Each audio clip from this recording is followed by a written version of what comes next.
Good evening. I'd like to call to order this meeting of the Cunningham Township Board. It's Monday, February 12th, 2024. Will the clerk please call the roll? Miss Wu. Here. Mr. Evans. Here. Miss Hersey. Miss Colasetti. Here. Miss Bishop. Here. Miss Wilkin. Here. Mr. Quisenberry. Here. Mayor Marlin. Here. Supervisor Chenoweth. Present. Assessor Owana. We have quorum. Next item on the agenda is approval of minutes. We have two sets. One is from the December 11th, 2023 meeting and the December 11th, 2023 public hearing. Is there a motion for approval? So moved. Is there a second? Second. Moved by Mary Alice, seconded by James. Any substantial corrections? Okay, seeing none, all those in favor, please say aye. Aye. All those opposed? That motion passes. Next up, additions to the agenda.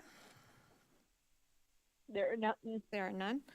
We'll move on to public participation. If anyone in the audience wishes to address the Cunningham Town Board, please step up to the microphone. Seeing none, we'll move on to committee to verify bills. Good evening.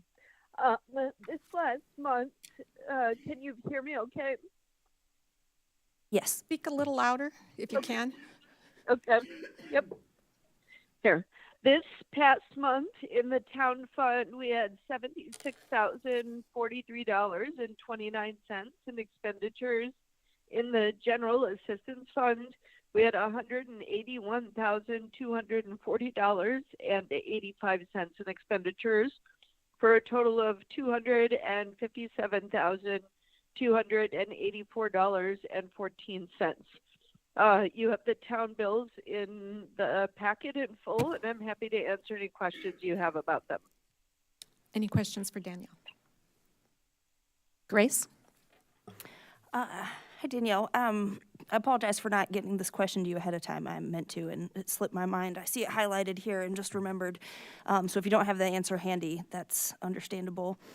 But I was looking at the expenses, payroll expenses for direct deposits, and it looks like, did that go up a charge from like $1.75 to $4 each?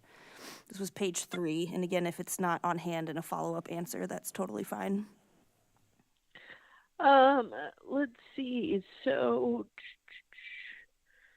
direct deposits, it appears that, yes, it went from 175 to 4, and I'm not exactly sure why that is.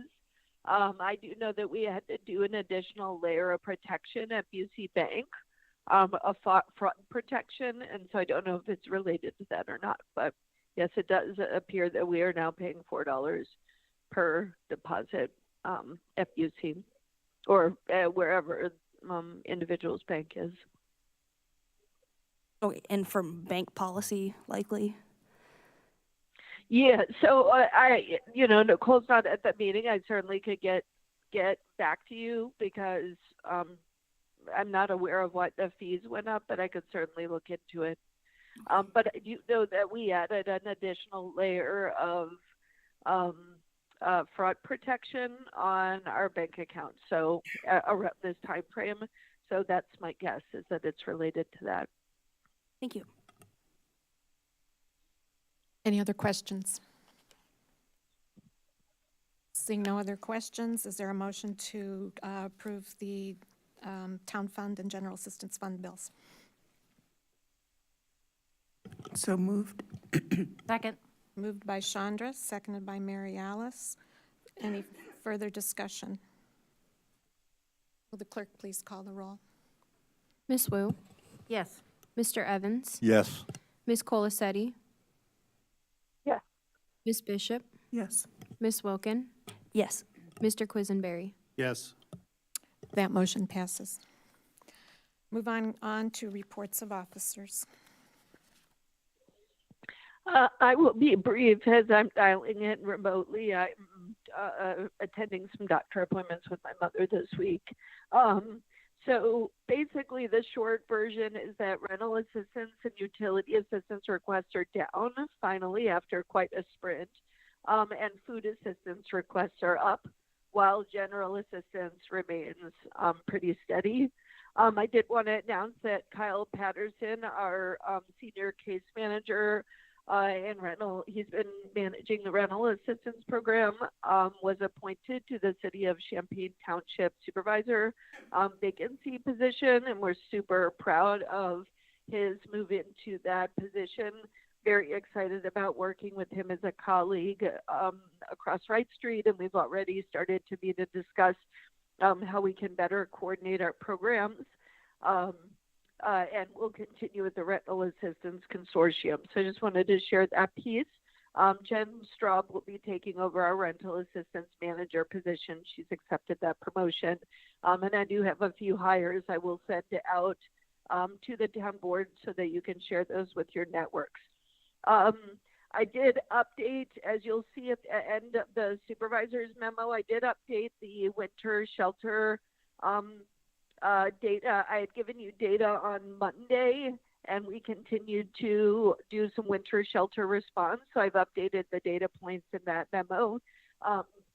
We ended up essentially expanding by 20 individuals through a 2-week process to make sure that there was no one that we found unsheltered outside who was not able to access shelter. It was very much a scramble.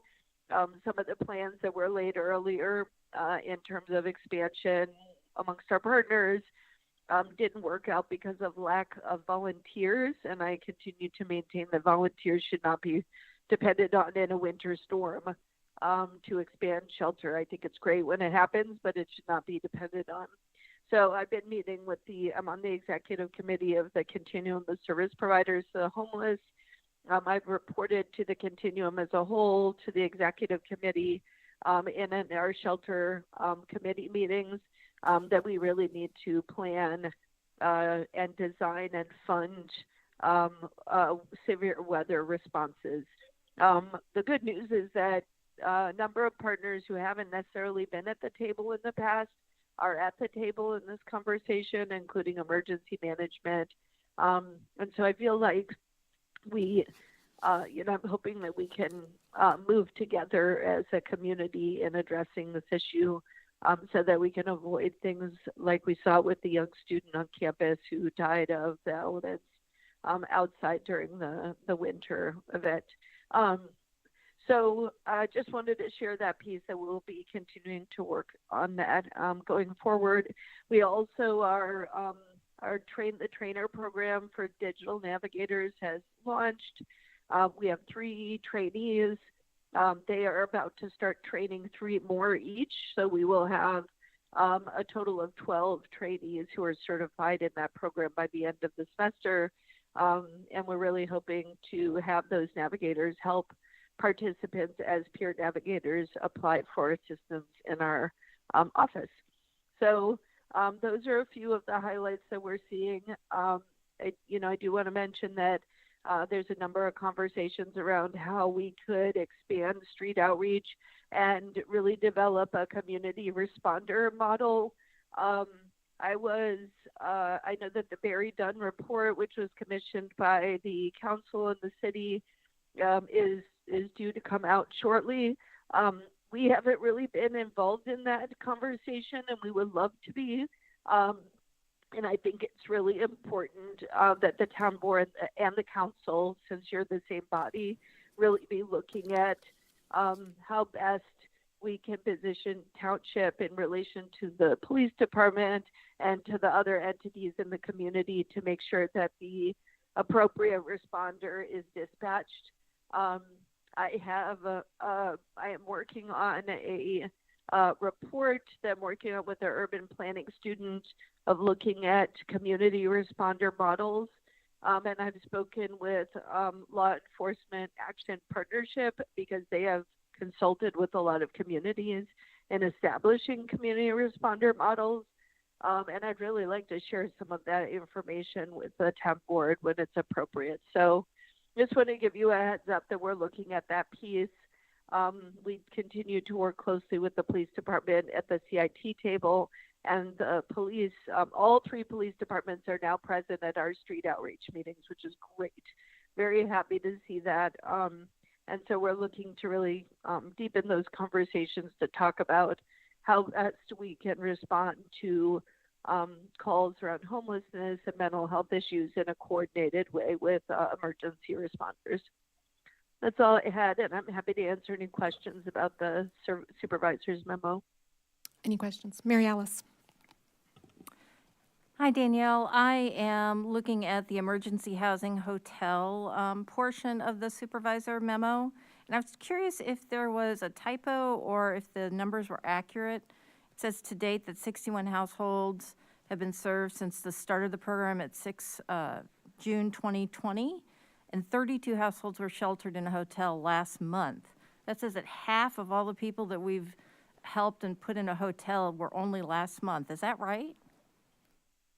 I think, let me just do quickly and confirm what January is, because it may be a typo. Let me just look. Street outreach emergency. Okay, so we had served 37 households as of last month, representing 47. Yeah, that is accurate. So essentially, I mean, we have, until we received the emergency housing, transitional housing grant from the state of Illinois, we had 4 hotel rooms, and they tended to serve people with medical fragilities, where the time period for transition into independent housing is more challenging than with the families that we work with. So it's been a very small program until we undertook an expansion this fall. So we are now up to 12 hotel rooms on a regular basis. So we are at a flat number of 12, up from 4. So we undertook that expansion with our new hires last fall. And then in addition, we expanded essentially to house 30 during the storm. So from 12, we expanded up to 30. So that is not a typo, that's accurate. And it was an all hands on deck moment. I had to pull staff off of other assistance programs, push off our regular general assistance appointments so that we could case manage all of the residents we were able to shelter during that time. That said, I think it went very smoothly. We had very few issues that happened as a result of that expansion. Obviously, there are issues that happen on an ongoing basis, but I really think the expansion portion was just, it went well, and that's thanks to the collaboration that we have with Strides in the city of Champaign Township that made the referrals. So they referred folks who were generally fairly stable and oftentimes on their way to independent housing so that they could make low barrier beds available during the storm. So that model during the storm worked really well to have stable participants who had been with Strides for a time in our hotel program. And they have been reabsorbed back into Strides, or they have moved to independent housing.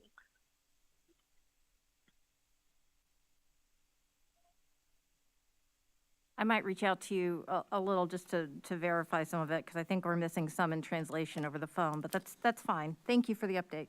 Okay. Yeah, sure, no problem. Grace.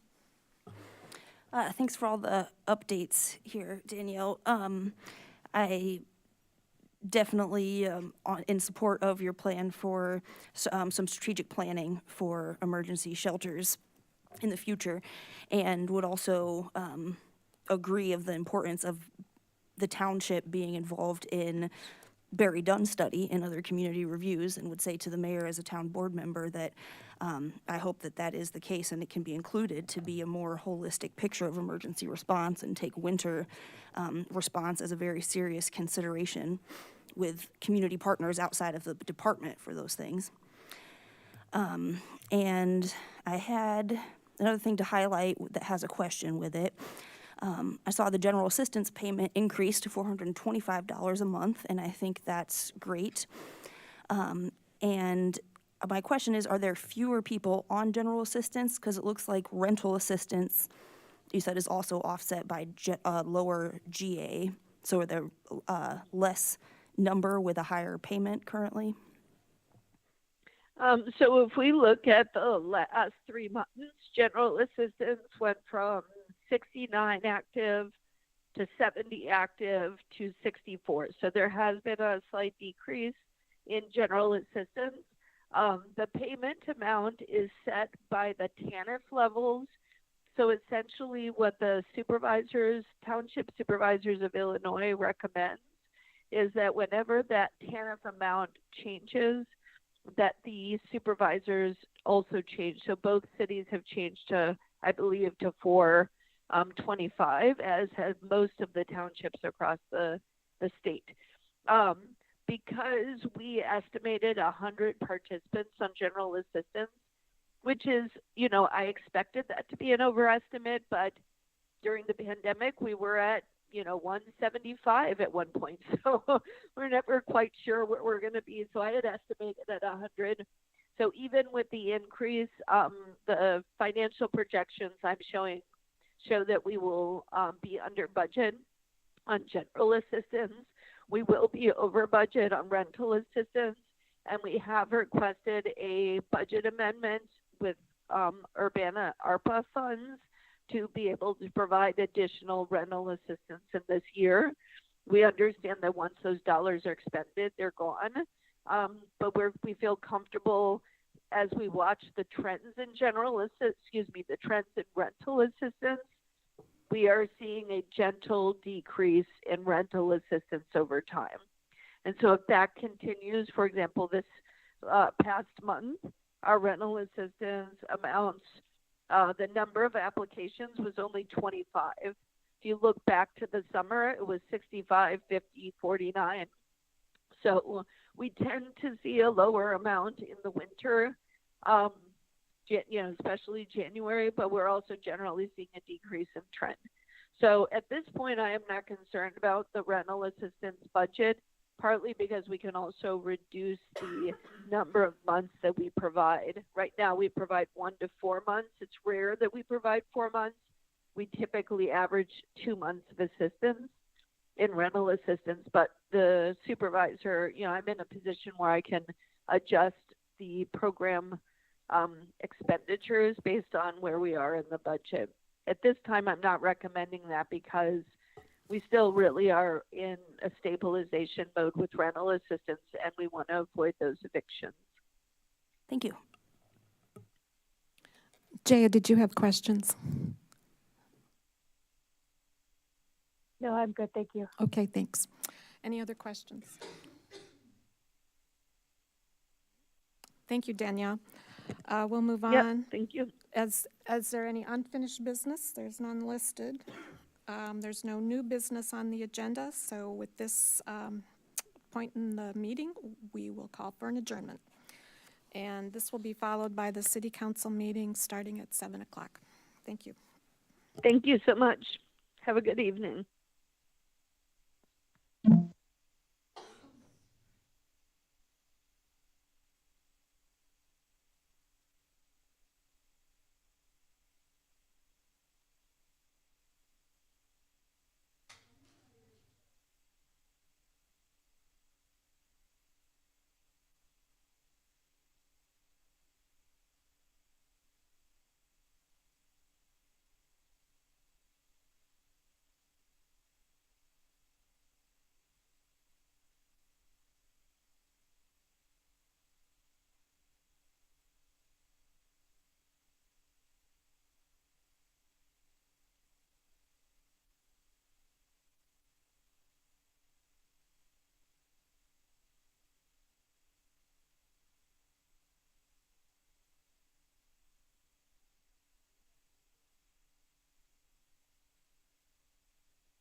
shoot.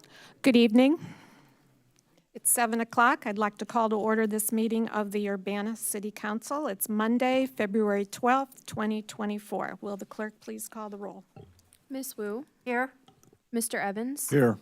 Miss Hersey, Here. Miss Colasetti, Here. Miss Bishop, Here. Miss Wilkin, Here. Mr. Quisenberry, Here. Mayor Marlin. Here. Next item is approval of minutes from the November 27th, 2023 meeting. Is there a motion for approval? So moved. Moved by Mary Alice. Is there a Second. Seconded by Sharice. Are there any substantial changes? All those in favor, please say aye. Aye. All those opposed? Aye. That was an aye, okay. All those opposed? That motion passes. There are no additions to the agenda. We'll move on to the presentations and public input. And tonight we have a presentation that'll go first, and that'll be followed by public input. So if our presenters would like to come up.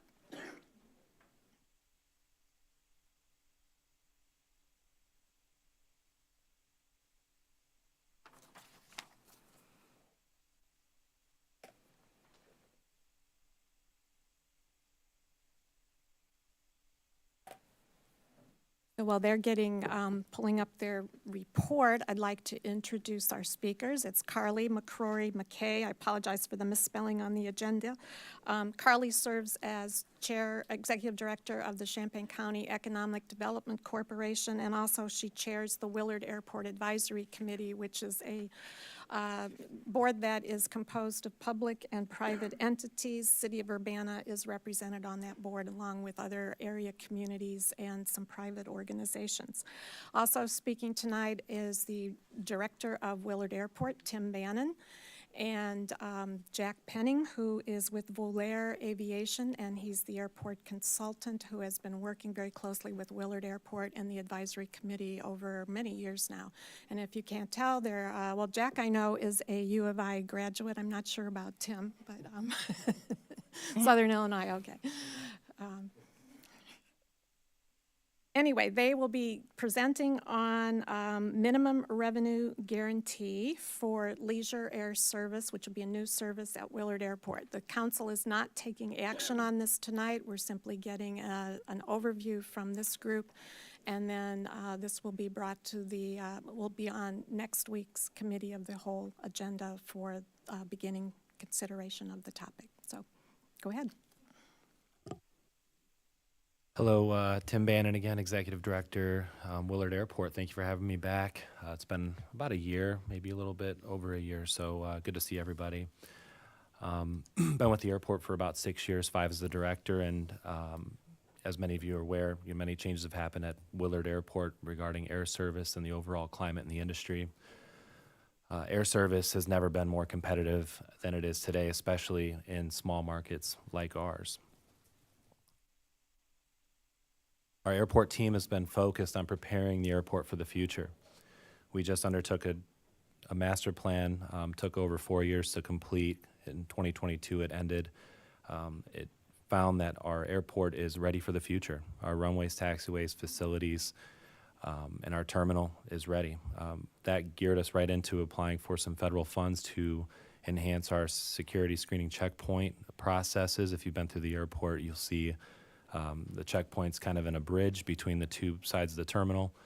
That is going to be relocated, and in 2026 we'll have a larger queue area and 2 check lanes, including a dedicated pre-check. So anybody who's a frequent flyer, you'll be able to get through even faster. Our team undertook an effort recently to restructure our rates and charges as well to attract low-cost leisure service instead of terminal rent, as we usually have. A lot of airlines have at airports, just renting footage from in the terminal. We've created a per turn fee, so that'll be attractive to an airline that may not have an everyday presence at the airport, such as leisure service. We also just developed a best-in-class incentive program that offers marketing money, offsets to startup costs, and fee waivers for a period of 2 years. Something everybody may have seen recently, we have a cafe coming to the airport as well.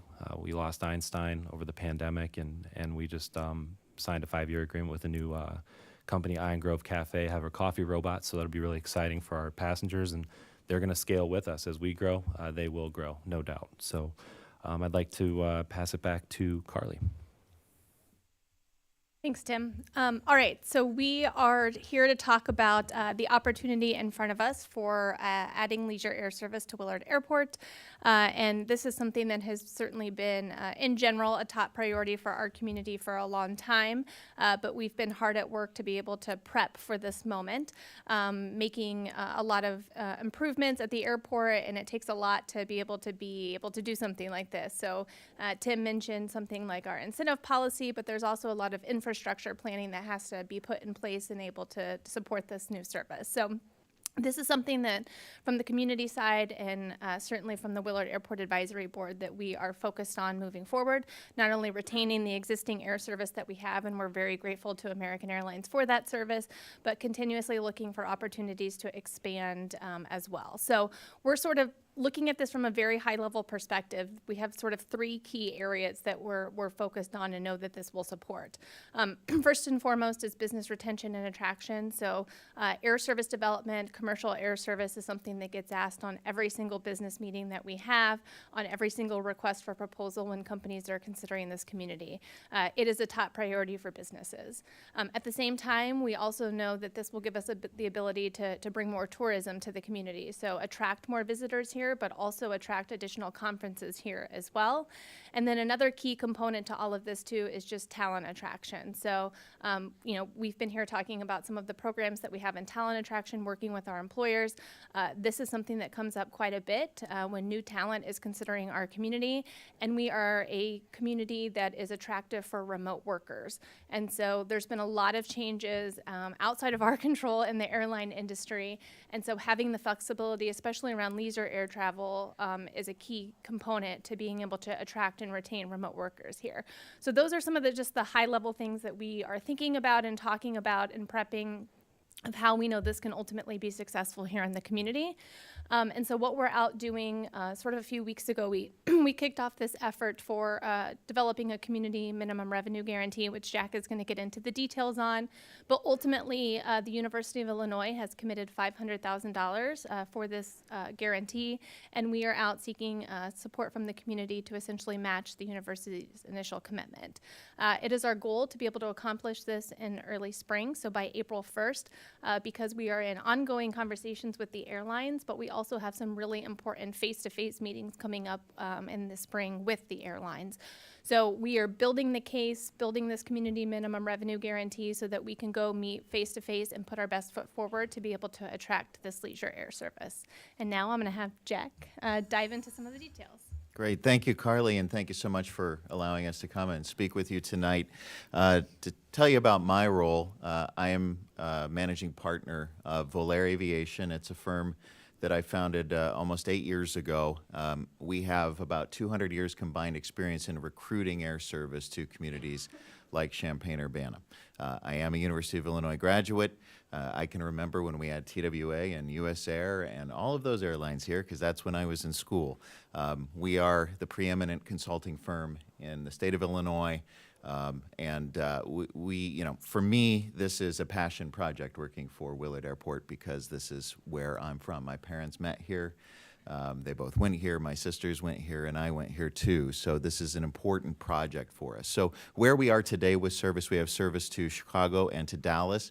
We've had a big win, and I don't know if you've all noticed this, but we have all of our service on larger jets now. Every single flight is on a jet that has first class, an economy, extra class, and regular economy. We're the only downstate Illinois airport that can say that. And we got that because of a partnership between the university and Flightstar, the operator at the airport that does maintenance for American, working together to expand the hangar to be able to accommodate the larger aircraft. And if it wasn't for that community effort, we would still have very small aircraft here. So we have a competitive advantage.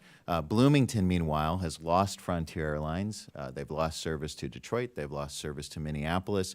Springfield has lost United Airlines and has lost service to Dallas as well. And so we are really in a much better position than our peers, and that's because the economy here is just much stronger than the rest of the state of Illinois. Champaign-Urbana is the only metro area in the state of Illinois that grew population in the last year, the only metro. And so we have a very strong position. So I will say, though, that other airports are doing a good job at recruiting service. Springfield used a program like what we're talking about tonight, a minimum revenue guarantee, to get Breeze Airways to serve both Orlando and Tampa, and that launched just a couple of months ago. In Bloomington, they have service on Allegiant, the same kind of low-cost service we're talking about, to both Orlando and to St. Pete. They fill 90% of their seats on that service. So we know this type of service works really well in central Illinois. I do want to point out on Bloomington service, only 3% of their passengers come from Champaign-Urbana, just an average of 3 passengers per day. When our travelers get in a car and drive to another airport, they drive to Chicago airports because they can fly nonstop everywhere, and our data shows that. We are dealing with some big crises in air service and in small community air service around the country. We have a huge shortage of pilots, and yes, the Institute at Willard Airport is helping to solve this, but we're about 13,000 pilots short of what the airlines need to fly what they were flying in 2019, and that means communities are losing service. 11 small communities like Champaign-Urbana have lost all airline service since 2020. It doesn't sound like a lot, but those 11 communities are now completely cut off from the aviation system. And as you can see, the gap in pilots gets worse. That's why there is urgency to our effort here. It's because we don't have the luxury of time to try and put together a program to bring additional service. We have to do it now before the pilot shortage gets worse and before more flights are canceled and before more communities lose service. The current U.S. airline network, as you can see, has over 350 airports that have scheduled service. If the pilot shortage continues at its current rate, that's what the regional network will look like. 100 more communities lose service, and you'll note that RDOT, Willard Airport, is removed from the map. So we have to not only work to secure additional service that the community will use and that can be successful, but we have to support what we have, because can you imagine a university like the University of Illinois trying to function without any flights in and out of the community? It would be a major problem, not only for them, but all of the associated businesses. Since the pandemic, 131 airports in the U.S. have lost at least one airline. 131 airports, including Springfield, which lost United. That is devastating for many of these communities.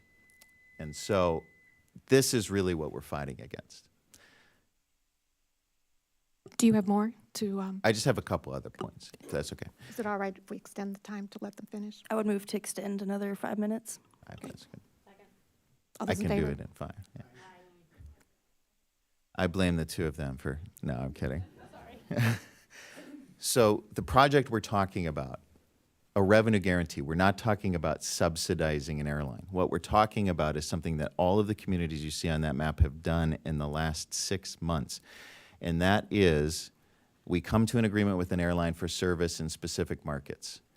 We understand what their cost is of serving these markets. With that cost taken into consideration, we only have the responsibility of making up a loss against that cost. If they are able to generate enough ticket revenue, bag revenue, et cetera, to be profitable, we owe the airline nothing. And so we only work on these type of projects where we believe there is a good chance of success. And you see from this map, this is the competition. All of these communities have put together funds like this to go and get service. A great example is San Luis Obispo, California, where the county and the tourism agency and the cities were able to put together a multi-million-dollar guarantee. First to recruit service to Seattle, that was successful. Recruited service to Denver, that was successful. Recruited service to Dallas, that worked. Recruited Portland, recruited San Diego, and now Las Vegas on the same fund, not drawing down the money. 6 new routes, and passengers have tripled. So that's what we're really looking for over the long term. How this works, we are constantly talking to prospective carriers. That's really my job, that's Tim's job, that's Carly's job, Jane DeLuce is here too. We constantly talk to airlines. We have interest in airlines, assuming we can share the risk in the startup phase with those carriers. Once we have an airline that has a letter of intent, we negotiate. We sign an agreement. We convert pledges into cash. The thing I would note, the University of Illinois has pledged $500,000 for this project. That money goes first if we use any funding to make up the difference between profit and target, or target and loss. So we get quarterly invoices from the carrier. If we are below the target, we use first the University of Illinois' $500,000 to make up the difference, then the other contributors. If we are above target, there is no impact to the funding. This goes on for a period of 2 years. The service is self-sustaining after that period. We certainly hope and we forecast. If none of the funds are used, they're returned to the guarantors. And so that's really what our ultimate goal is. So again, we have $500,000 from the University of Illinois. We're looking for a 7-figure number. That's where we need to be able to compete. In the current environment, there are hundreds of airports doing exactly what we're talking about. And so if we're not in that number, in that neighborhood of 7 figures, the service will go to other places. Springfield had a large number for service, and when we met with the carrier, they said, do you have a similar guarantee program? We do not. The flights go to Springfield. That's just how it works right now. And so I'll skip ahead just to point out a couple more things in my last minute and a half here. 21% of the traffic that's generated in our area comes from the city of Urbana. 282 people a day fly in and out of Urbana. We know that because we have the zip-coded ticket data. And so we pull that ticket data. We know it's 282 a day. So it's a significant portion of the traffic. We also know that the airport has a huge economic impact. $14 million in taxes generated per year from the airport. And we have a breakdown of that. We did an economic impact study using in-plan software, which economists will tell you is the gold standard. I am not the economist who did the study, but the one who did used standard analysis. Urbana Schools gets $750,000 a year because Willard Airport exists, because we have more than 100 employees on the field. City of Urbana, about $400,000 in tax revenue a year comes from the airport and its employees and the visitors who travel to the community. And we know with each new route, $850,000 in new taxes are generated every single year. And so with that, I will stop with 16 seconds left, I believe. And of course, we're happy to answer any questions. Thank you. We have time for a few questions, and again, as I noted, this will be on the agenda next week for consideration. James.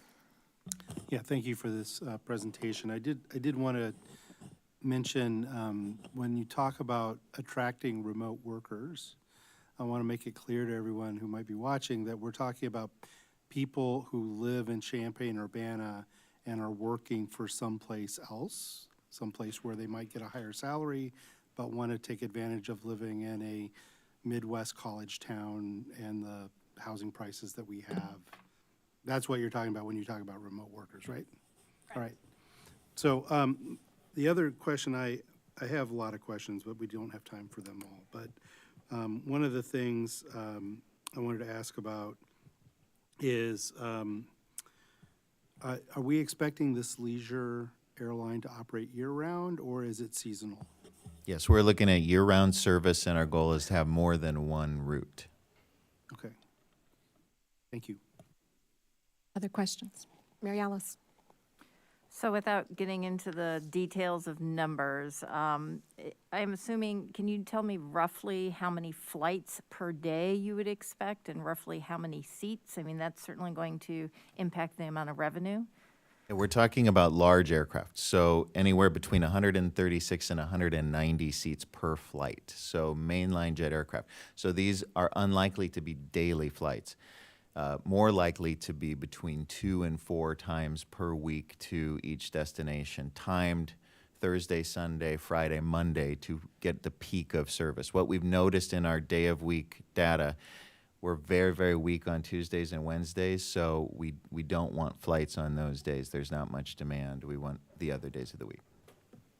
Okay, and so you made a point, we got a document last week about some of this, that it's not profit that we're looking for, but as revenue.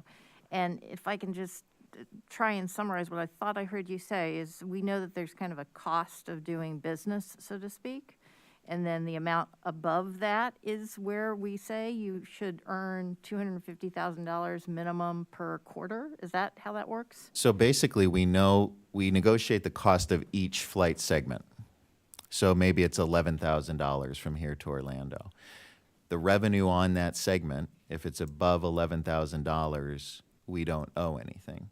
If it's below that, then we would owe the difference. But it's all aggregated over a quarter. So bad flights can be offset by good flights. And over the quarter, we know every single flight that operated, the cost that was negotiated for each of those, what the revenue was per flight, so that we can go and make sure that the numbers are correct. Okay, thank you. Carly? We will also know very sort of quickly where things are at. So that's one of the important things of, it's not just the minimum revenue guarantee on the table too. The incentive package that was passed by the Airport Advisory Board includes marketing dollars. It's really important that in the first 4 to 8 weeks that the flights do well. Otherwise, there's an opportunity for the carrier to, automatically pull out, essentially. Sharice?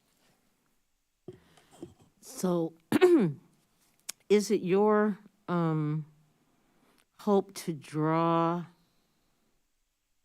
customers, not just from the surrounding areas, but maybe people from Bloomington, from Danville, to drive here to take, and these are nonstop flights, correct? Okay, so Correct. that's what your hope is to draw those customers and keep them from going to Indianapolis, keep them from going. I used to go into Bloomington myself because it was cheaper, actually. So you might want to put that one in your hat also. That's what you're hoping to draw those people that are going to go on a weekend trip to Las Vegas or Disneyland or something like that? Yeah, there are a few customer segments. I would say our focus is Champaign County. Mm-hmm. We just don't want people from Champaign County to drive to Chicago or Indianapolis or to Bloomington. We want them to fly out of their own airport. But also, we want to generate more traffic from these outstations into Champaign County. We know we have many people who own homes, both here and, for example, in Fort Myers. There are actually over 1,000 families that own homes in both. We want to generate more trips back and forth so that the people who are spending most of their time in Florida come back and see their family here more often. So there's a lot of family, friends, and relatives traffic that comes the other direction. That's where the real economic impact is for Champaign County, is the reverse traffic. So you have people that winter in Arizona and in Florida, and then they come back here for Christmas maybe or something like that. Well, yeah, for example, I live in Arizona. My mom lives in Paris, Illinois, which isn't very far from here. And so I'm the exact customer that we want with a flight from Phoenix. Okay. I'll come back more often. The cost will be very low on these flights. $49, $59, $69. Very, very low cost. Oh, okay. So that answers that other question. We have time for one more question. Grace? Thank you. I would hope that next week when we discuss it, that y'all could come, because it seems apparent that there's still more pending questions. Last one to slip in is if you could give us a definition of the leisure air service. Does that mean something different than any other type of air service? Essentially, we just use the term to indicate the service isn't going to operate every single day, so it's not ideally suited for most business travelers, and that it's very low cost so that it will stimulate new trips. leisure means a million things. It means going to see grandma. It means going to see friends. Going on vacation, whatever it may be. And it does mean people use these to go to conferences and such. But the essential difference is not a daily flight and not a network connecting carrier like American. Thank you. Well, thank you very much. It's very informative.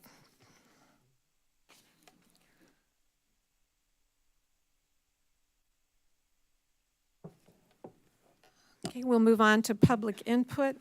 Given the number of people in the audience, it looks like this will be 3 minutes each to speak. So if you'd like to address the Urbana City Council, please step forward. And we may need to lower that microphone. It seems pretty tall for folks. Maybe not for you. Hi. Next speaker. My name is Ron Kester. I live at 1209 West Oregon Street in Urbana. I support placing a ceasefire resolution on the City Council's agenda so that the people of Urbana can stand by cities like Chicago and St. Louis and Madison and Ann Arbor in calling for a lasting nonviolent solution to the crisis in the Middle East. We are now approaching the 2-month anniversary of the United Nations' overwhelming vote in favor of an immediate humanitarian ceasefire in the war on Gaza, which included the release of hostages held by Hamas. At that time, more than 18,000 Palestinians had been killed, most of them civilians. Today, the number is greater than 32,000, and the Biden administration, which voted against the UN ceasefire resolution in December, claims that it is still hopeful a ceasefire is possible. Does this seem confusing? The U.S. simultaneously vetoing the ceasefire resolution and then being hopeful about one? I think it's supposed to be confusing. Confusing in the way that Urbana residents step forward to denounce a ceasefire resolution that they have not read, or who flood the City Council's inbox with rebukes that it has better things to do. Confusing in the way that the nation being hopeful for ceasefire is offering unrestricted military resources to the aggressor nation, or that destroying schools, hospitals, mosques, refugee centers, and most of the residential housing in Gaza is referred to as Israel defending itself. Or confusing in this way: go into any school and you will hear teachers claim that the students' voices matter. Correspond with any elected leader and you will hear your voice matters. With the 2024 presidential elections heating up, we will no doubt hear countless PSAs telling us your voice matters. But when it comes to a ceasefire resolution, we hear the mayor state, our voices make no difference. We hear the governor state, our voices make no difference. So let's cut through the confusion and try to simplify this. For those who are against a ceasefire resolution appearing on the city's agenda, for those who are opposed to a non-binding peace resolution on behalf of all of our inconsequential voices, please just state a number. This past week, the number was 110,000. This is the number of killed, wounded, and missing Palestinian people. What is your number? What number will you need to hear to decide enough is enough? And if you are against a ceasefire resolution and you don't have a number, aren't you tacitly promoting endless war against a people who can only pick up their things and retreat? This forced displacement of millions of people with no hope in sight for a lasting peace, this is massacre. So pick a number or stand by that. To oppose a peace resolution, to oppose the very notion of a non-binding resolution in service to peace, Thank you, this sir. is not an inconsequential act. Thank you.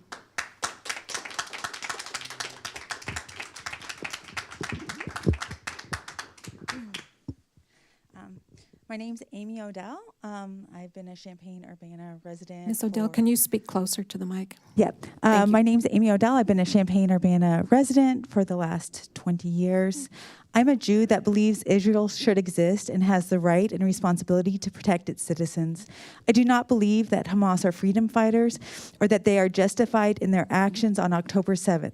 However, I do believe that this ceasefire justifies those actions by using inaccurate terms such as colonial settler state or apartheid. That being said, I am sad about the deaths, displacement, loss, of homes of the Palestinians. I am for peace in the Middle East and a ceasefire, but not this anti-Jewish ceasefire. For the last 4 years, we have discussed equity and inclusion. We have been taught that who is at the table matters and that we need to create an inclusive table. So it is not lost on me, or I think the Jewish community at large, that the City of Council of Urbana looked at this ceasefire with no consultation from the Jewish community and said, yes, bring this forward and share this anti-Jewish ceasefire to the public. In this way, if Jews reject the problematic language, then the Jews are for war and oppression. However, if the Jews accept this ceasefire, they have to accept the caricature of being a colonial settler state, apartheid, oppressors, have no right to their history or heritage. Then we have this open forum where, as a Jew, I hear anti-Jewish tropes over and over again. And it has come that Champaign-Urbana Jewish Federation, which works with creating community inclusivity and fundraisers for the community at large, they are being told that they are for oppression and war. And all they have done is come here and say, please, don't put us in this impossible situation of saying that we have to accept this ceasefire or we accept no ceasefire. So I urge you that you show that Jews matter and that you say that everyone at the table matters. And so you bring Jewish community and Palestinian community members together to create a ceasefire that works without this problematic language. Because it seems to me that if you continue with this ceasefire, you are creating a process in which you show that Jews in your community don't matter. And then if you adopt this language, it seems that you are giving justification for Jews get what they deserve. I urge you to create a ceasefire that everyone is at the table, that denounces the actions of leadership, that does not promote the sanctity of life, and that denounces intimidation and promotes education, denounces violence and promotes safety.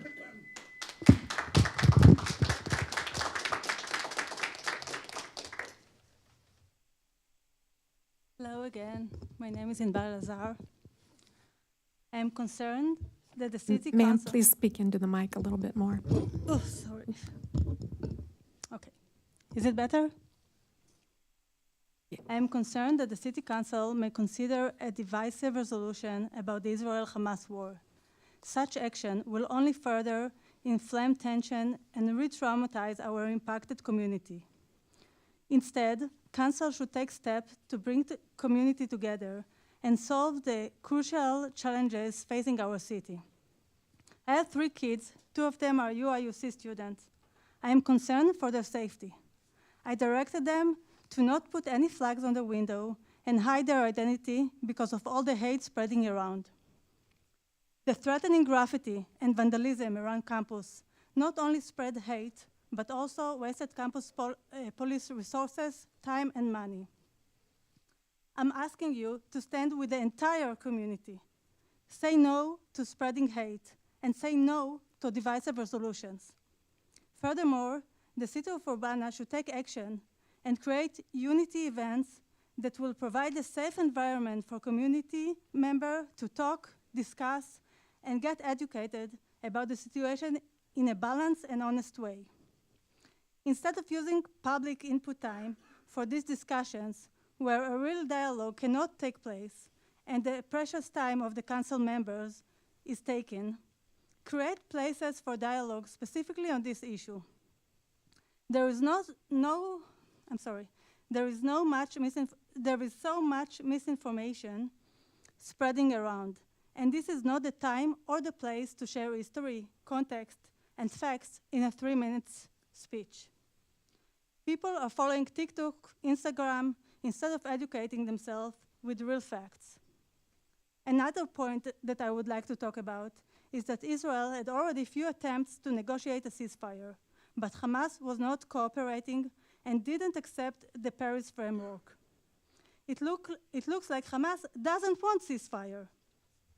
So I'm calling you to revisit the suggested resolution and change it to request Hamas to surrender, since we all care about the Gaza civilians, or at least adopt the European Union resolution calling for a permanent ceasefire on the condition that Hamas will be dismantled and all hostages will be released. Sorry.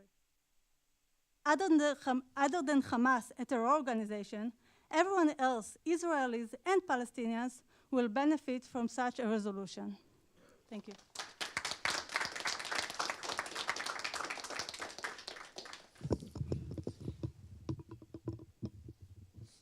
Good evening. You hear me? I'm Rabbi David Echtal. I direct the Chabad Center here in town. I'm a senior rabbi. I moved here in 2003 to the great city of Urbana, and I've been here since then, Champaign-Urbana. So I could talk a lot about what's going on. I don't know how many people in this room have been there, but I actually this past summer was at the Gaza border with some of the students that are in the room. I could spend time speaking about the army base that I visited that shared with us about the many visa applications that they process every day, show the electric, gas, and water that they share with Gaza every single day. I could talk a lot about that. Sadly, that army base that I visited with many University of Illinois students, a lot of those soldiers were brutally attacked and murdered on October 7th. We could talk a lot about what's going on there, but in the 3 minutes that we have today, I don't want to focus primarily on that. I want to focus about what affects today, why we're here. I want to focus on the request that I wasn't here in person, I've been watching the past few weeks from my travels, the request for a ceasefire resolution. I'm proud to say, as director, as a rabbi here in town, nothing brings me greater joy and happiness than to see people coming together of different backgrounds, different styles. Nothing makes me happier than seeing people sit around the table, talk about their differences. And I've seen that over the years. And that's a really beautiful thing. Yet, what we have seen over the past few weeks is this resolution is doing the opposite of bringing peace and harmony to our great city and our community. If this resolution was about bringing peace, about bringing happiness, bringing unity of Urbana, which is what it's so known for, everyone will support it. I'll be the first on the line to say, what can I do to help your resolution to bring people together? But we have clearly seen that this resolution not only is about attacking Israel and Jewish people, we have seen the results of the past few weeks. As a rabbi, I could tell you the fear that I hear from people in my community. The fear, what's going to happen this upcoming Monday? What's going to happen at the city council? At a time when anti-Semitism is rising, I'm working on campus for 21 years. I've never had as hard of a semester as I had in the past semester since October 7th. The fear that people have, the worries that people have. And as a first-generation American whose mother was born in the DP camp, who lost over 22 members in the Holocaust, I could tell you, when I call my family members, they tell me the fear that you are feeling is the fear that we felt then. It's unfortunate that this resolution is just creating more fear, more disunity, less hope. And as I said, if this was about bringing people together, we will all be supporting it. The fear that it's creating, the anti-Semitism that it's creating, is one that I don't think anyone in the city council would want to support. So let's put our energies in the right place. Let's put an end to this continuous hate and this continuous environment that's being created in our wonderful city of Urbana. And I thank you for hearing our thoughts today. Thank you.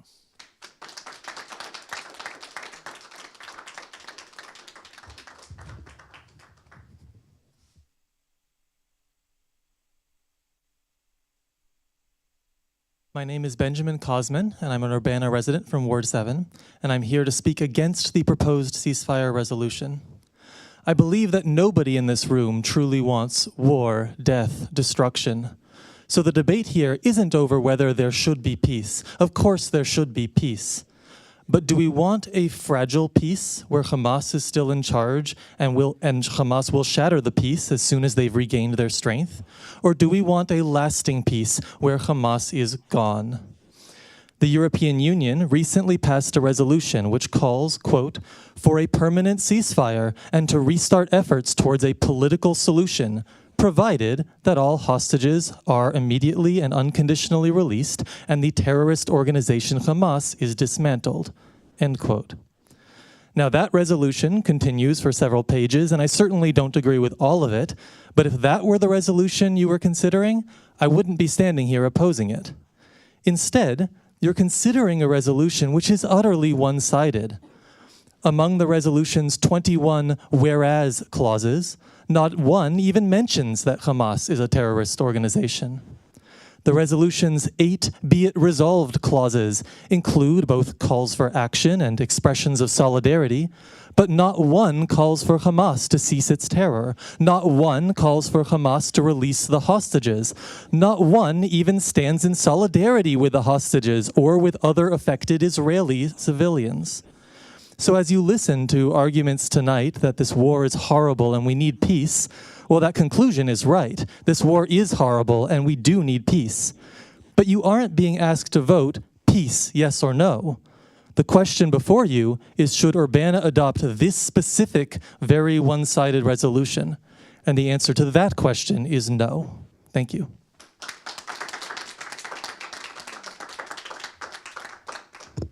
Good evening. Can you hear me? Yes. My name is Timur Oikberg. I live in the neighboring city of Champaign, and I'm here to speak against the resolution.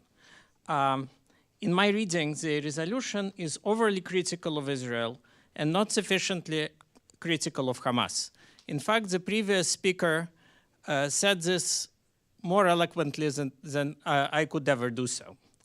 I also would like to take exception to the accusation of Israel of war crimes and collective punishment, as opposed to the inflicting collateral damage, which unfortunately occurs in any war, in any military action, which is, of course, very regrettable. Now, I understand that my opinion on this is not the only one. People may disagree with this. I do, however, think that it is undeniable that this resolution is dividing the community, both in Urbana and all the neighboring communities as well. And based on this, and taking into account the purely declarative nature of this resolution, I would like to urge the respected council members to reject it. Thank you.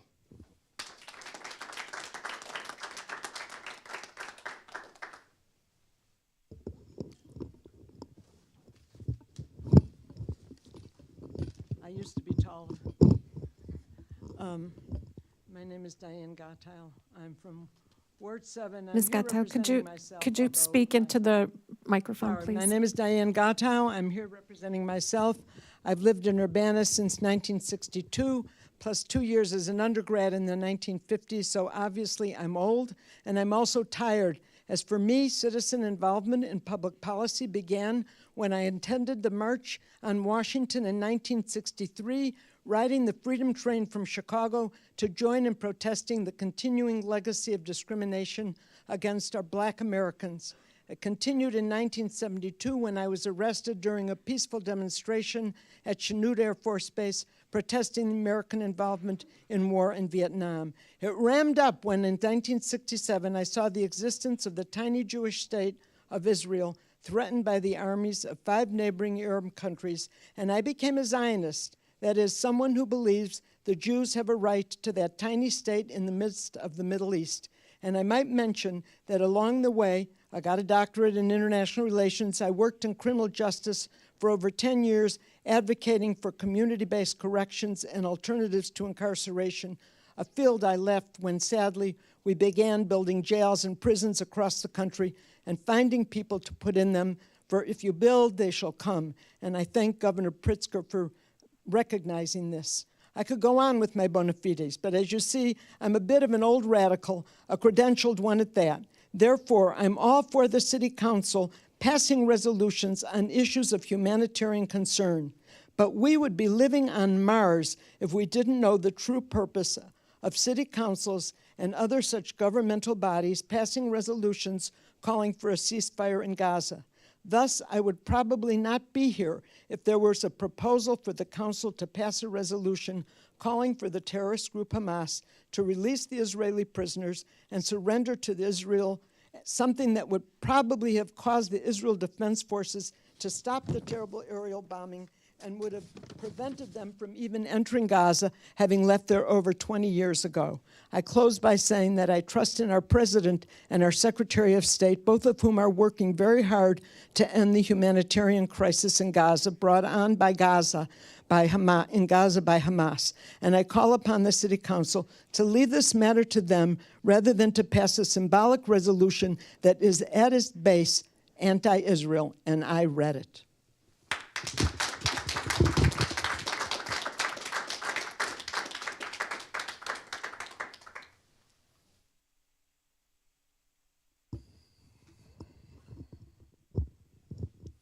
Hey there, everybody.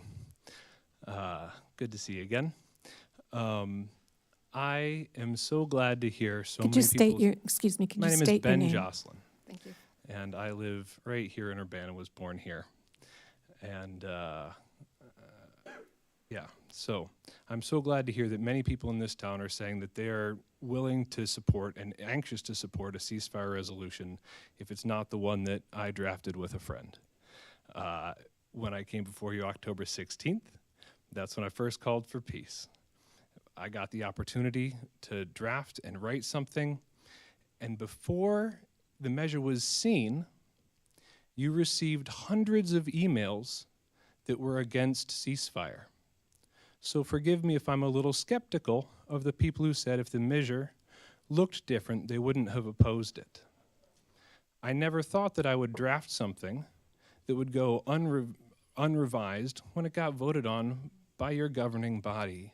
That's how city governance works. The fact that I got to present something because peace is necessary, because right now the people in Gaza are grinding animal food and eating grass while the citizens of Israel, not the citizens of Israel, while some citizens of Israel are having protests to stop humanitarian aid from crossing the border. It is lopsided. The proposal may contain more language that talks about what Israel is doing currently because they're the ones who were funding the bombs. It doesn't make any demands on Israel whatsoever. It only makes requests that we spend our little political capital that we have to say to our government, please stop using our weapons to create catastrophes. Today I saw the image of a child who was blown against a wall, whose legs were mostly disappeared, whose body was suspended in the air because rebar had gone through their clothing, and there they are hanging. Over 13,000 children have died from the weapons that we have sent. 2 cargo planes full of weapons every day. The United States is sending 2 cargo planes of weapons every day to Israel to kill children. Not with that express purpose, but how many times do they have to kill, do they have to bomb until we say no? We don't give the aid with restrictions. We don't give aid to poor people without telling them how to give it to them or what to do with it. We don't give aid to schools without telling them how they have to spend it. But we are unwilling to put requirements on the aid that we give to Israel, and that has to stop.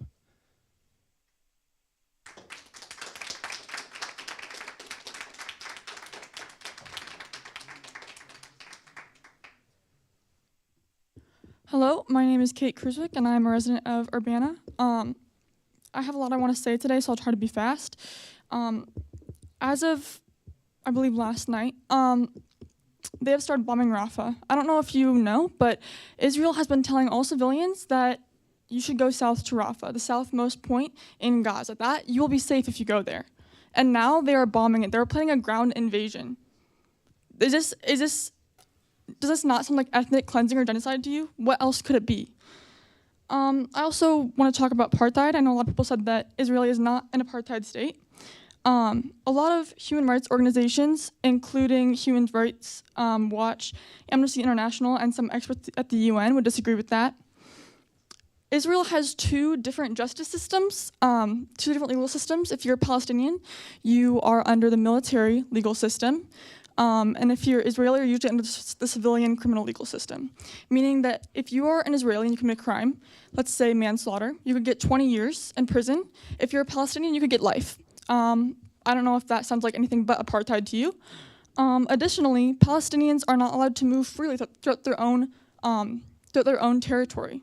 There are checkpoints everywhere. They are subjected to invasive questioning, invasive searching, violence, and often told they cannot go for no reason whatsoever. You have to get a permit. Palestinians have to get a permit to go through Israel. Again, they're often told they cannot for no reason, and they can't do anything about it. They are also often detained for no reason.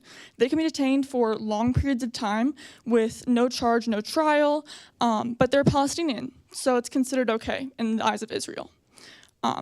They're also tortured in prison. I don't know if you've seen pictures of Palestinians coming out of Israeli prisons, but it is haunting. They are refused food. They are beaten. They are subjected to all kinds of torture. Obviously, also, they have been subjected to violence years before this war started taking place. I know that many say that it is not apartheid, but I would say that white South Africans in South Africa would not say it was apartheid. They would say that it was a fair system. So of course, people who benefit from the system are going to tell you it's not apartheid. You have to listen to the people who are actually experiencing the harm done by the system. I also told a story last week about Hind, who was a 6-year-old girl who was left in the car with her dead family members, and 2 ambulance workers went to get her. The ambulance workers were permitted to get her by Israeli forces. They were told it was okay to go. They were then targeted and killed. Hospital workers, doctors have been shot while doing surgery. I don't know how it's protecting yourself or defending yourself. If you could explain that to me, that'd be great. They're literally healing civilians. Thank you. Support the ceasefire resolution, please.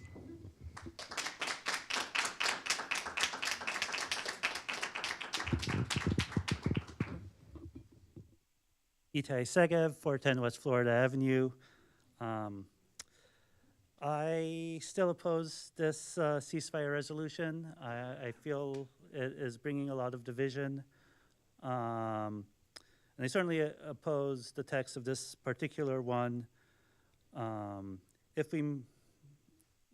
There's a lot of fear, and I see that fear everywhere, which is why I think this is not a good route. But if we must have a resolution, then I would like to thank Councilman Quisenberry, and I hope I'm pronouncing that correctly, for his comments last week that the City Council look at other resolutions and think carefully about where they want to go.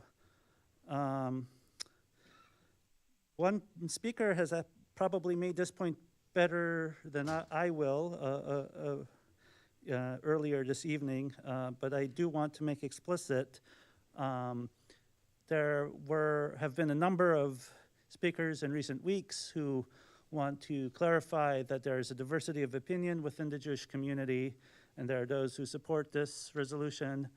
I would like to point out that there is a different diversity issue. Not all progressives think the same. I am a progressive in Israeli terms. I am a Meretz voter. If I were to translate that into the American context, that would place me somewhere between Bernie and AOC.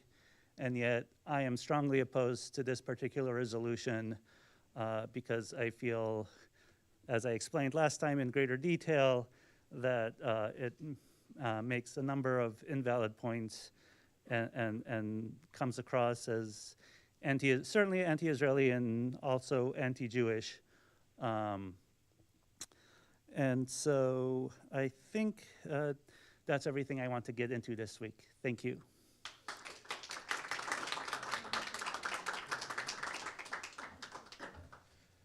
Let's see. I'm Stuart Levy.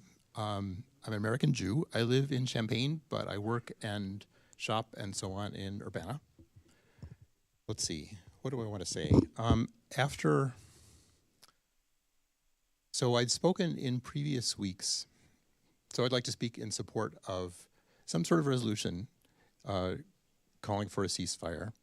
And I agree with other speakers that that doesn't necessarily have to be this resolution. It's worth talking about.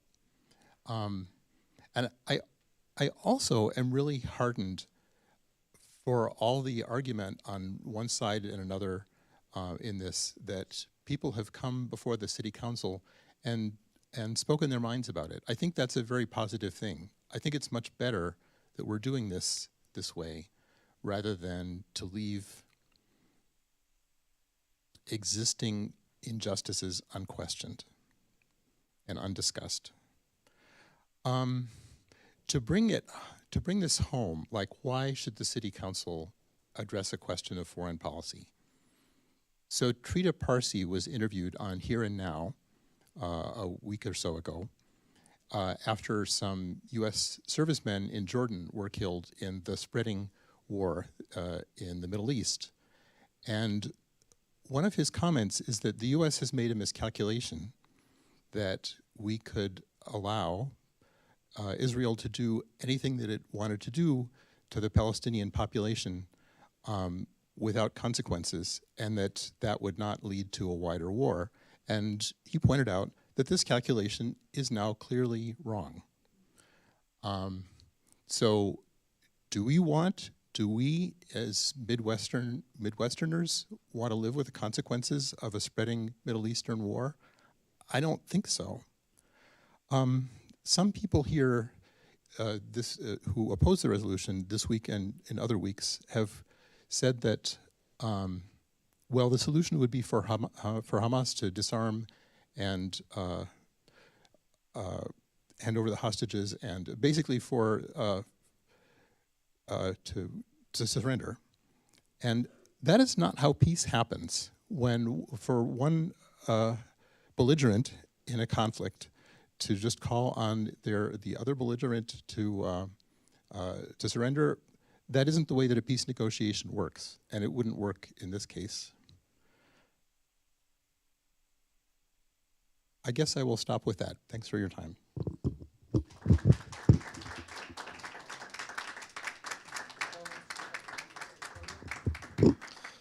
Hi, my name is Josh. I'm a resident of Urbana, and I'd like to respond to Councilman Evans' article in the News Gazette the other day, where he's rejecting this whole thing about helping the firefighters to build 2 new fire stations. It seems to me that firefighters are one of the main bedrocks of this entire community. And in his article, you know, he goes into detail about, oh, they want to spend $14.5 million, and what I don't understand is why, in terms of the statistics given, it's almost entirely about Champaign County, not Urbana. Urbana's less than 20% of Champaign County. It's terrible that 56% of the children living in Champaign County are in poverty, but we can address the people in Urbana living in poverty while still helping the firefighters to get a new station. You talk about 310 Champaign County nursing homes being short, Champaign County nursing homes being short 310 beds. Again, that's terrible. How many are in Urbana, which is your jurisdiction, of course. Here's one that is about Urbana. 93% of Urbana's 3rd graders can't read at grade level. That's terrible. I mean, truly, like, we really do need to increase education funding. But it's this weird thing of, like, why can't we do both? I don't understand why we can't fund both the fire station and all these other important issues in town and in the county. But I don't know. I just would think that the fire department who came up with these numbers has probably done their due diligence to say why they can't just remodel as he suggested. So why am I bringing this up in the middle of people talking about a ceasefire resolution? Because this is a local issue.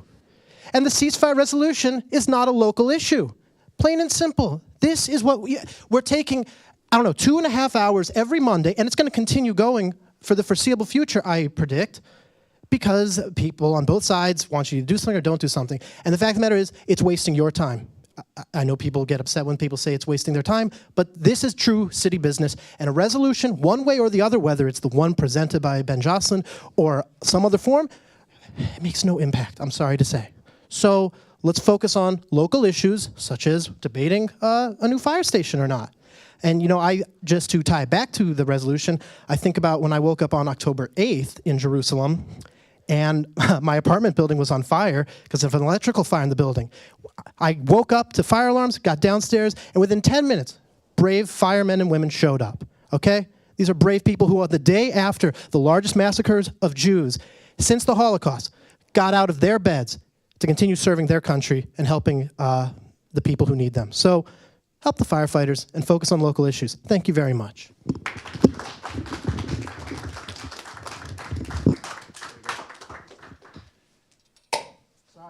Very good. Thank you. My name is Yuliy Baryshnikov. I live here in Urbana. And yeah, I would like to address this resolution once again. Resolution is not actually a resolution asking for peace. I mean, we all want peace. And from my observation, Jews want peace. They thrive there. They don't want war.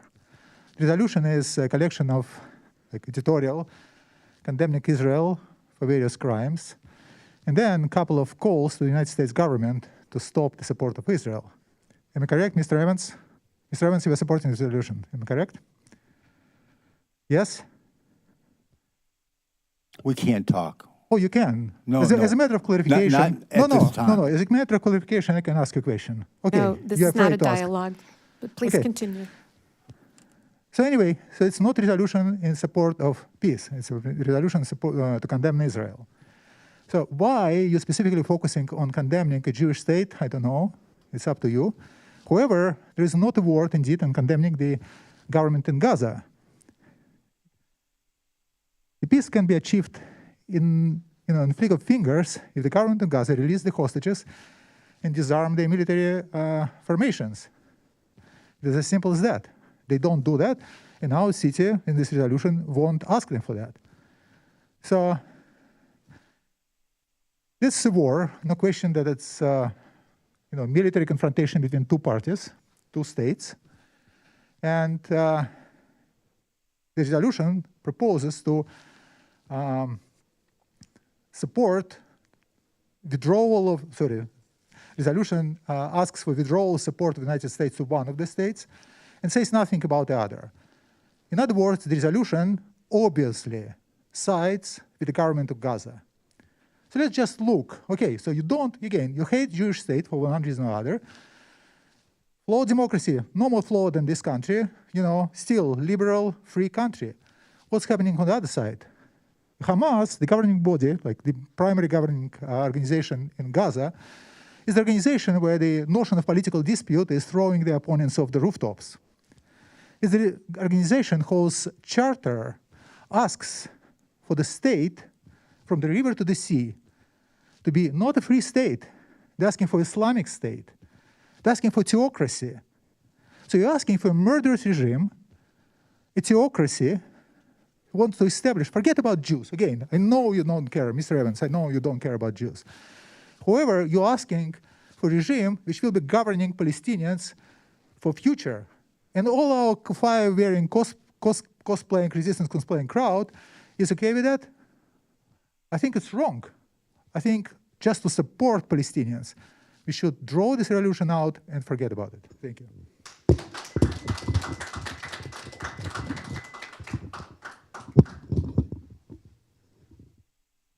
Does anyone else wish to address the council?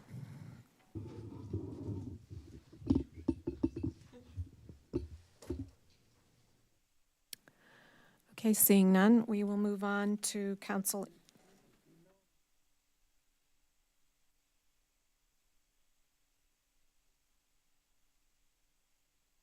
We have a couple of emails. Sure, pass them down.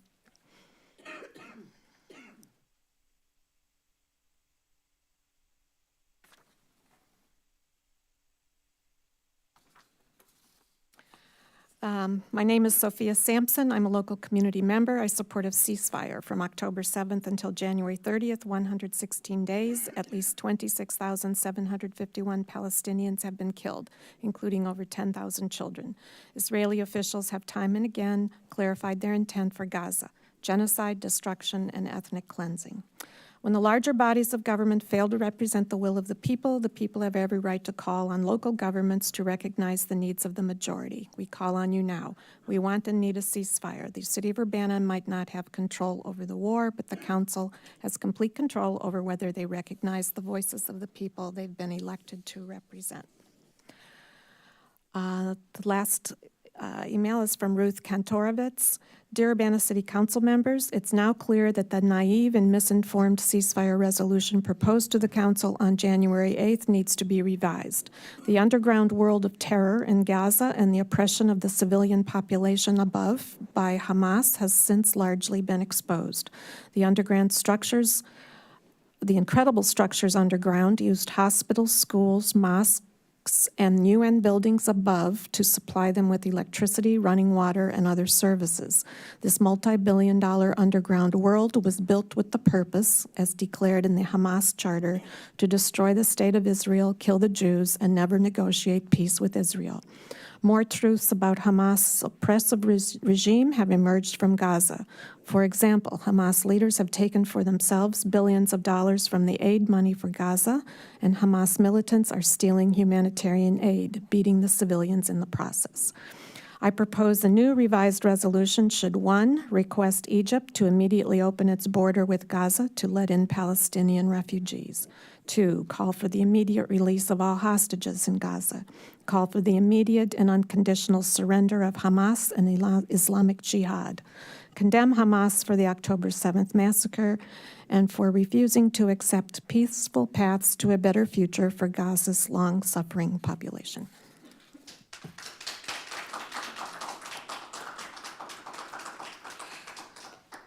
Okay, and with that, we'll move on to council input and communication. Grace. Thank you. Would like to say some comments on what's been discussed tonight on a ceasefire or peace resolution. I thank the public for your engagement. I think it's important to come out. I know it's not always easy. The important thing here that I'm very aware of is that we are here to serve the people of Urbana at the top of the city's organization structure. I think the complication gets in the details of what do the people want and what is the right thing. I thank you for your patience in my lack of comments on this issue the past few weeks. It's because it's complicated, delicate, and important and requires consideration. It's not out of a lack of care or concern. I'm personally not knowledgeable and experienced enough on this topic, even with some research, to make more detailed input or modifications to proposals like this. To clarify, the City Council hasn't officially considered or proposed a resolution. There was what I believe a well-intended presentation by a member of the public with a draft resolution by a few members of the public that was never set in stone. I agree that it's unfortunate that this has been more locally polarizing than I think it has to be. I think that comments and attacks on the council about any resolution that they've read are misdirected. Again, not coming from the council ourselves. I do support the people as a big, complicated, non-agreeing group of individuals to find a more agreeable form of a resolution. I think that would be important that that's a body, not the city. This isn't the place, the meetings, the way they're not designed for a back and forth collaborative public discussion. There are other formats that we could explore for that. I think another organization to host, organize, and moderate community conversations to work towards finding language that reflects shared values of peace with some trauma-informed facilitation and discussions would be great. And I would support such a resolution that we could find some more general agreement amongst the complicated body of the people of Urbana. We are here to serve you, but we need to come to, I think, more of an understanding on what that means. I agree with supporting peace, even in the face of mutually destructive military forces. I'm not sure what the exact path forward is in these conversations. I'm willing to help as I can personally in the process, but I really believe that if we can put our community brains together, we can find the resources to have the appropriate conversations to come up with something. And I think this has already been suggested by plenty of the public. I think other council members may agree.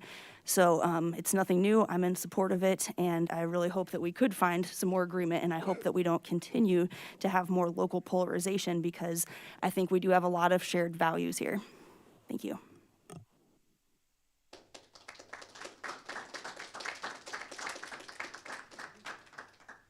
Any other comments? James.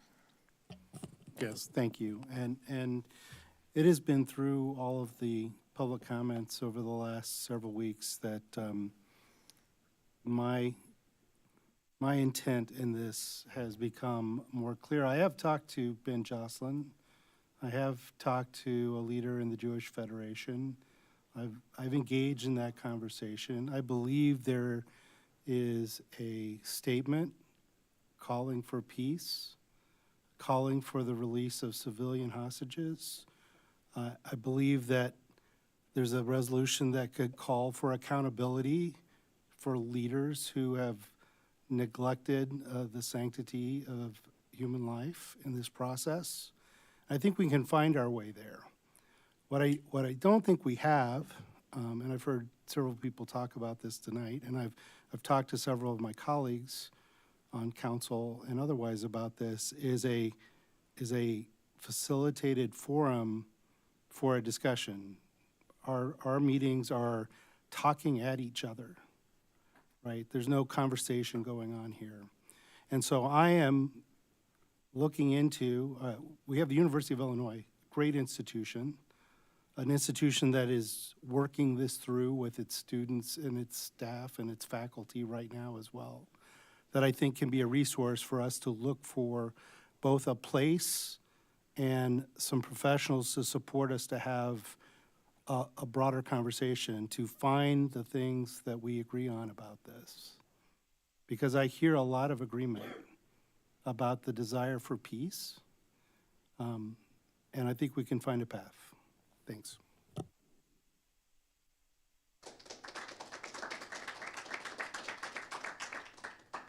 Any other council member comments?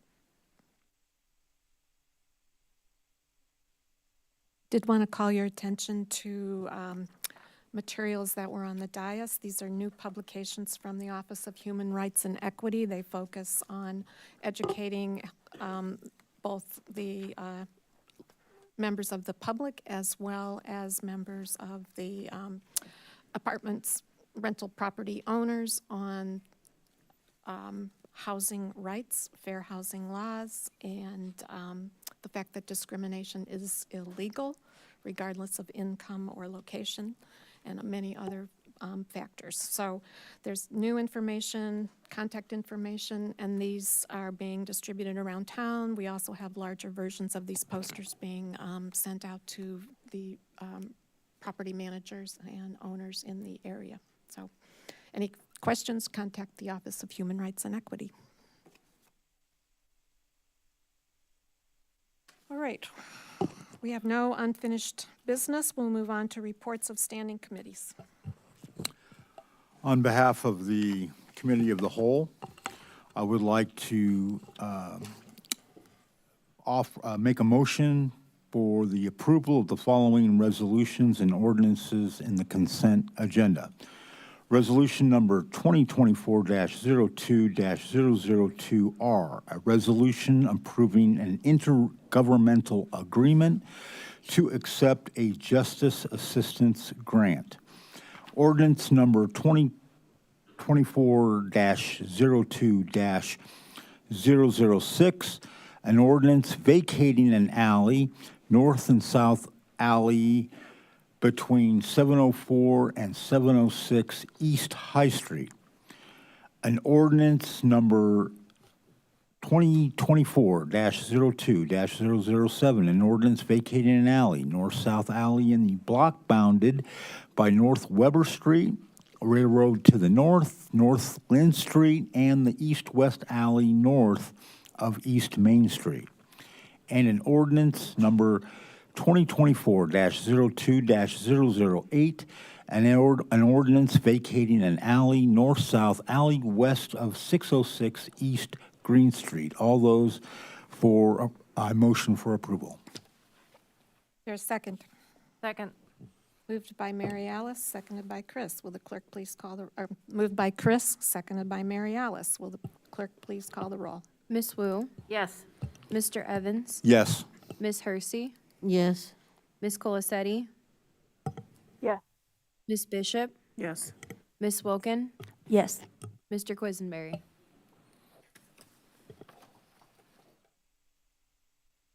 Where'd he go? That motion passes. Next item is ordinance number, for the regular agenda, I move for approval ordinance number 2024-02-004, an ordinance revising the annual budget ordinance, budget amendment number 6 omnibus. Is there a second? Second. Moved by Chris, seconded by Mary Alice. Discussion. Grace. Thank you. Didn't know if we could I guess wanted to bring up and maybe a few follow-up questions about last week, what kept this on the regular agenda likely, of the question about minority hiring things. And it seems like we've had clarification that we already have a 10% aspirational goal for women, minority, veteran, business enterprises, right, for the entire cost of the whole project. Is that correct? Okay. I see Tim nods. Yes. Yes, that's just kind of a aspirational goal that we set when we entered into the project. Okay, thank you. And then we got a follow-up memo, which I really appreciate Will's organization. If he's here, if you're listening, Will, thank you. I like that flow chart, and I think what we had talked about last week was possibly adding a checkpoint to come back to council, right, if we didn't hit that aspirational goal. And that's a little different from maybe what the plan typically would be, right? And so I would like that to come back, and I see the points in here saying that we can't do a delay and all that stuff. I'm open to a special meeting, or at least maybe informational thing at first. Like, I would like to know, how close are we? Are we way off our aspirational goal and we could spend 1% more and hit it? Or are we already really close and it would be a huge cost to increase it a little bit? I feel like there's a lot of things in there that would kind of depend on where we are in the process. So I would like that to be a checkpoint. I don't know if there's confirmation, if we have the same understanding so far, and your thoughts on that checkpoint. I guess the first question I would just ask with that is, if we do bids initially and they come back and we're 10% or greater, do you want us to come back to talk about enhancing that further? Or are you good with us just proceeding at that point? I think I'm good with the flow chart that if we hit the 10% minority aspirational goal and we're within budget, then we're gravy. It seems like the question here would be the understanding of the city in the memo here saying that we would accept bids even if they were below that goal because it's aspirational, without a checkpoint back to council. And what I would request is if we could have that checkpoint back to council, given that it didn't cause major delays or increases in cost in the whole process. My understanding is that there is the checkpoint in there. The question, do the bids meet the 10% participation goal? And if it's no, then it will come back to the council to answer the question, are you willing to increase the budget? So you can either vote to increase the budget to achieve that participation rate or accept the lower participation rate. So that is your checkpoint. I think one point of clarification there, Mayor, is essentially what we've talked about is, obviously if council says the budget is the budget, we're going to take what we get. We wouldn't come back. If you want to have that consideration that we talked about, we could come back. But what we talk about further down in Will's fact sheet is just that may require expedited review just because of the timeliness of getting this contract awarded and things like that. It may require a special meeting. And that's what that checkpoint there is. If council says, yes, we want you to come back and check with us before just proceeding, understand that may require a special council meeting to accommodate that. Yes, I understand, and I am down for that. And yes, thank you for the clarification. Yeah, I was looking at the language in the memo that says if we fall below participatory goals, accept bids as proposed, consensus direction, no formal vote as current policy and contract reflects aspirational goals, not requirements.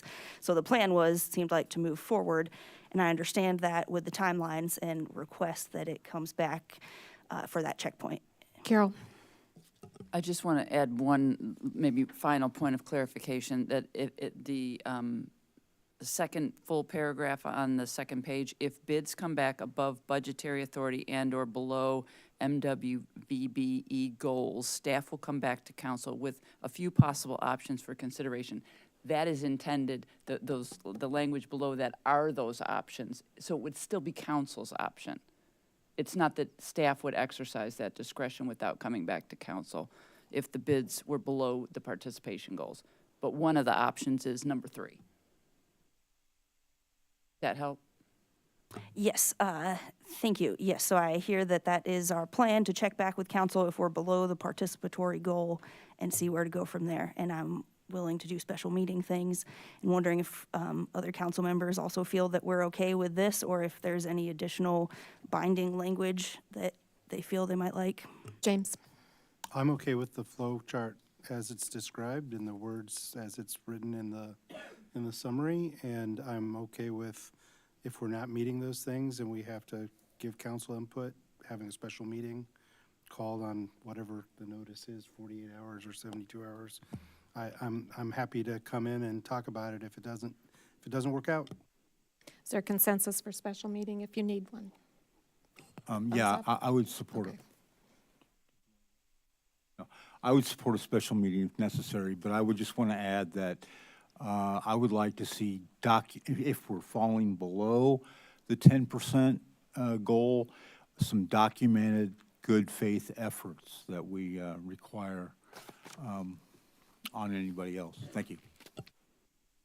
Further discussion? Jaya, did you have any comments? I'm comfortable with what's being described in terms of the check-in. Thank you. Okay, thank you. Well, with no further discussion, will the clerk please call the roll? Miss Wu? Yes. Mr. Evans? No. Miss Hersey? Yes. Miss Colasetti? Yes. Miss Bishop? Yes. Miss Wilkin? Yes. Mr. Quisenberry? Yes. Mayor Marlin? Yes. That motion passes. Next item is resolution number 2024-02-003R, a resolution approving a right-of-way license agreement with Experience Champaign-Urbana, African American Heritage Trail interpretive sign adjacent to 1205 North Goodwin Avenue. I move to approve. Second. Moved by Chris, seconded by James. I would add that there was a couple of questions raised by Ms. Hersey last week. Public Works confirmed that the sign is in the public right-of-way. It was dedicated via the Dr. Ellis Second Subdivision in 1962. And Tim Cowan also confirmed that they contacted the owner of 1205 North Goodwin, which is where it's going to be located. And the owner is Jones Property Management, and they indicated that they had no concerns on the location as well. So I Yes, think I that did. addressed your questions. Yes, I saw Okay. that this morning. Okay. I do have, okay. Comments? Discussion, sorry. I have one more question from a constituent that she was wondering if the CU experience and whether or not this interpretive sign will interfere with future historic preservation or landmark efforts on the north end. Tim, anybody? They're not related. Yeah, that's what I was my understanding was that because ECU, then VCC, when it was first brought to us, you know, they're not a department of the city, so that will be separate from any kind of historical preservation signs or something that might be put or might be added to the Ellis Drive subdivision. That's correct. Okay. James. I mean, this sign is in conjunction with the African American Heritage Trail, which is a regional collaboration on things like this, because it includes Homer, it includes Champaign. So I would say that it does have an impact in that people are thinking about how to celebrate this history holistically.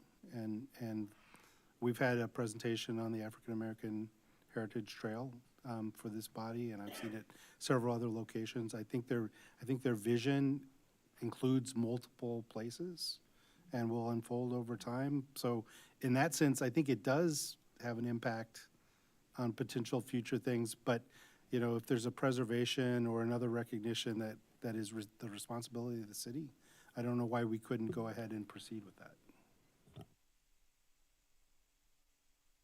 Further discussion? Will the clerk please call the roll? Miss Wu? Yes. Mr. Evans? Yes. Miss Hersey? Yes. Miss Colasetti? Yes. Ms. Bishop? Yes. Ms. Wilkin? Yes. Mr. Quisenberry? Yes. That motion passes. Thank you, Chris. We'll move on to special committees. There are no reports of officers. None. And the last item is a discussion item on the request for proposals on the Illinois Street property. So in your packet, there is a draft copy of the request for proposal for the lots that the city owns on Illinois Street between Broadway and Vine. And you see we spent some time developing some attractive graphics so that we're putting a good package forward, but it explains some of the background of the city and the site conditions and so forth, and then some of the plans that inform what the city would like to see there. We tried to write it as flexible enough so that if someone does want to make a proposal that is not housing centric, they can do so, but we also wanted to emphasize that the guidance from the council more recently and the plans that we have are to focus on residential and enhance the tax base since these properties are in the TIF. So happy to take any feedback or comments from council and attempt to respond to them. James. So I apologize if I missed this. Is there an expectation that a certain number of these parcels have to be included? Or could someone say, I have a proposal for lot number 4. Is that acceptable, or do they need to bring several of these together? I think the idea is that somebody would want to develop the whole thing, but if somebody wanted to develop a part of it, I suppose we could consider that as long as it didn't leave us with a funny piece. It's just not required at this point that they Right. include all of the parcels? Right, but maybe we want to just say that, say something about. I asked that because that parcel number 4 is kind of the odd duck in the, so you could see someone saying 1, 2, 3, and 5, we want to do this, but we don't want to do 4. Is that okay? I mean, I would think it would be okay, but. I'll add something about being flexible, about the parcels included. Grace. Looks like a lot of these are B4, and I didn't remember and didn't do my homework if housing is allowable in B4 by right? Yes. Okay. And then I was wondering about, probably a bigger conversation, but it gets me thinking about skate park allowances and city parking lots, just speaking of them here. It's not a direct question unless anyone has an easy answer, but just bringing it up. Mary Alice.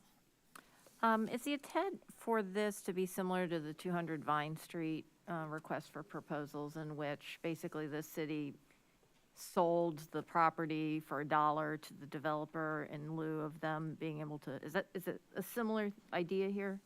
Potentially. I mean, if that's what it takes, what we're asking for is, what do you need from the city? And so somebody might say, oh, I'll be happy to pay a certain amount of money and then do X, Y, Z. Or they might say, well, I need it for $1. I need you to sell it to me for $1, and I also need a bunch of incentives. So it's really, that's part of the proposal, is what do you need from the city to make your idea successful? Okay, all right, thank you. James. Just want to point out, we might get a lot of proposals, and all of them may not look good to us, and we could say no, right? We could say no, and we None of reserve them- the right to say no. Okay, thank you. And it took 3 different rounds of proposals to develop 200 South Vine. So 10 years, yes. And that was a challenging site. And so is this, when you look at it. But not that challenge. It's doable. Any other questions, comments, feedback? If people have other comments, they could send it to Andrea Rudy or to you, Carol.